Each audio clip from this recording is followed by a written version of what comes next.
Listo. Bueno, yo voy a intentar pasarla si me siento incómodo ahí. Le digo. Listo. Bueno, entonces ya Juan nos habló un poco sobre esta perspectiva de estudio del cerebro a través de la termodinámica, de la mecánica estadística, relacionándola con estos estados cerebrales y, por ejemplo, con su probabilidad de transición. Entonces ahora nos vamos a enfocar en algo que es más, que tiene en cuenta la temporalidad de esta actividad cerebral, la temporalidad de la dinámica del cerebro. Y pues sería el estudio del cerebro como un sistema dinámico. Entonces, específicamente nos vamos a centrar en lo que vienen siendo las oscilaciones y los ritmos cerebrales. Más o menos de eso les habló un poco Kevin al inicio, sobre las características que tiene. Entonces, estructuralmente, el cerebro sustenta la dinámica de activación y de inhibición de neuronas y asimismo de grupos de neuronas. Y es esta dinámica de los grupos de neuronas la que genera la actividad cerebral.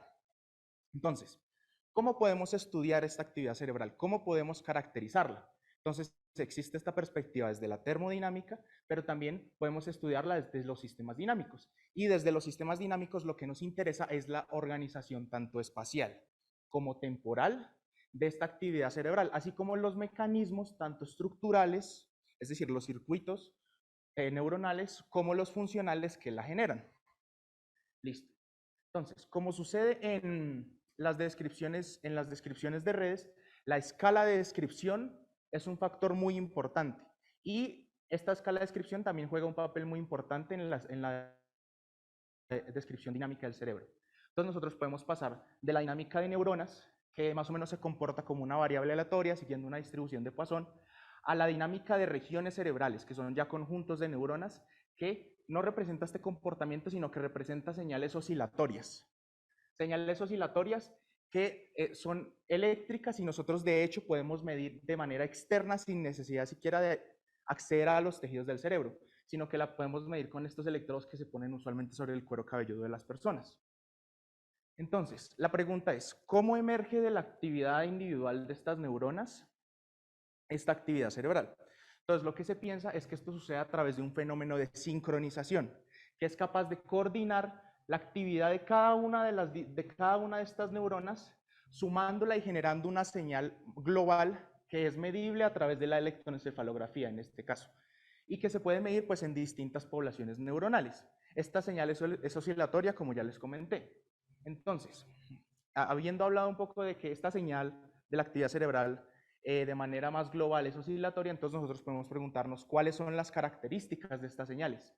Y en especial podemos hacer un estudio, por ejemplo, digamos, por medio de transformadas de Fourier, digamos, de las oscilaciones y de los ritmos, de las frecuencias que se presentan en estas oscilaciones. Entonces lo que nosotros observamos es que el rango de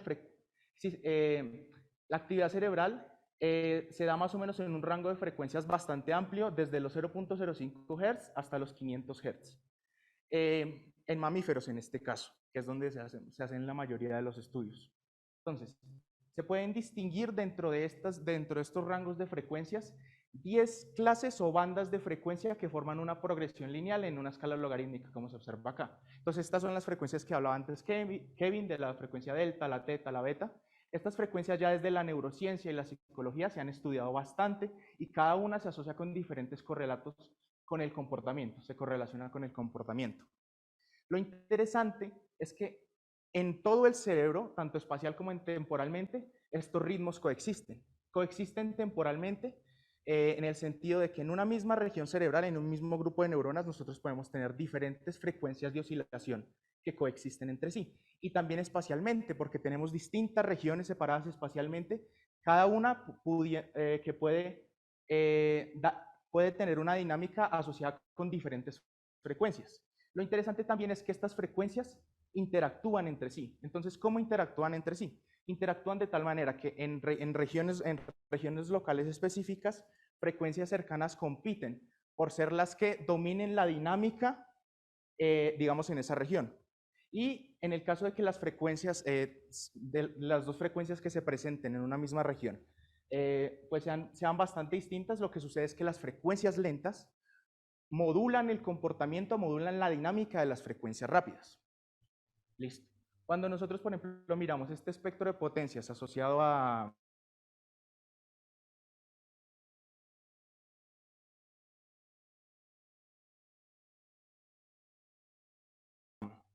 significa que la potencia asociada a frecuencias mucho más rápidas es pequeña, mientras que para frecuencias pequeñas la potencia es mucho más alta.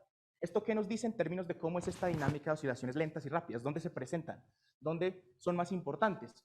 Entonces, el hecho de que para frecuencias rápidas la potencia sea baja significa que solamente son capaces de sincronizar y coordinar la actividad de regiones locales. Mientras que las oscilaciones lentas, que tienen una potencia más grande, son capaces de sincronizar volúmenes mucho más amplios de neuronas y también coordinar la actividad de regiones cerebrales que están separadas espacialmente entre sí. Listo. ¿Por qué esto sucede? ¿Por qué las frecuencias lentas se relacionan con dinámicas más globales, mientras que las frecuencias rápidas se relacionan con dinámicas más locales? Lo que sucede, y esto lo podemos pensar desde la estructura del cerebro, que es al fin y al cabo la que sustenta esta dinámica. Entonces, en el cerebro, la mayoría de conexiones son locales. Es decir, la mayoría de conexiones son locales y tienen una velocidad de comunicación limitada. Es decir, existe un cierto delay de tiempo en el que una señal que transmite una neurona llega a la otra. Entonces, por ejemplo, cuando tenemos un volumen pequeño, las conexiones son mayoritariamente locales y los tiempos de comunicación entre esas neuronas de ese volumen pequeño son pequeños. Esto se asocia con frecuencias mucho más rápidas, mientras que cuando miramos volúmenes mucho más grandes de neuronas y regiones cerebrales separadas espacialmente, como las conexiones son locales, entonces para que la señal llegue de una región a otra, tiene que pasar múltiples de estas conexiones locales y esto demora un tiempo, un delay mucho más largo que se asocia con frecuencias más lentas. Entonces de esa manera podemos pensar en esta relación de frecuencias rápidas, regiones locales, y de oscilaciones lentas, regiones globales. Listo. Ya hablamos un poco sobre las características de estas oscilaciones. Ahora podemos preguntarnos sobre la importancia de estas en el cerebro. Entonces surge la pregunta, si estos ritmos, estas frecuencias, no son más que un subproducto, algo secundario del diseño del cerebro, o si en sí son una parte fundamental para su funcionamiento. Entonces, pues estoy exponiendo esto, estoy exponiendo todo esto, les estoy contando todo este cuento. Entonces, claro, estos ritmos son muy importantes y prueba de ello es que se conservan filogenéticamente. Entonces, por ejemplo, se ha observado en mamíferos que estos ritmos se conservan independiente, por ejemplo, del volumen del cerebro, del tamaño del cerebro de estos animales, lo cual es muy extraño y se relaciona con que estos ritmos imponen una ligadura que es capaz de restringir la forma en que se estructura el cerebro, de tal manera que constriñe los tiempos de comunicación entre las regiones a pesar de su volumen. Entonces, entre más volumen, uno esperaría que el tiempo de comunicación entre regiones cerebrales fuera más lento.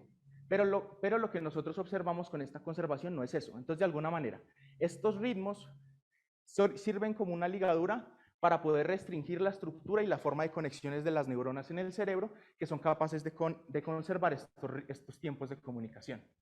Otra prueba de la importancia viene de la pregunta de qué pasa si estos ritmos o su interacción se ve afectada. Entonces, en este caso, lo que surgen son, por ejemplo, las disritmias u oscilopatías. Ejemplos de estos son el Parkinson y la epilepsia, que lo que hacen es que generan cambios en las funciones cognitivas y ejecutivas.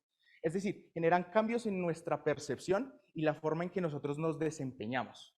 Entonces, por ejemplo, en el caso de la epilepsia, lo que se tiene es que se da una sobreactivación y una sincronización anómala de las regiones cerebrales, como por ejemplo se observa aquí. Entonces, esa sobreactivación y sincronización extraña puede darse de manera local en pocas regiones cerebrales o de manera global. Lo interesante es que dependiendo de cómo sean estas crisis de epilepsia, las personas pueden perder parcial o completamente la conciencia. Pueden experimentar alucinaciones y estados de emoción inexplicables. Entonces, por ejemplo, esto es una prueba de que al afectar estos ritmos se generan estas disritmias que directamente se relacionan con nuestra percepción del mundo. Listo. Incluso en el cerebro de animales sanos que no sufren de estas enfermedades, nosotros observamos eso. Observamos que la dinámica del cerebro se relaciona directamente con nuestra percepción sobre él. Entonces, por ejemplo, en los estados de sueño, anestesia o que se relacionan con la inconsciencia, lo que nosotros observamos es que la dinámica de las regiones del cerebro es mucho más global. Y al ser mucho más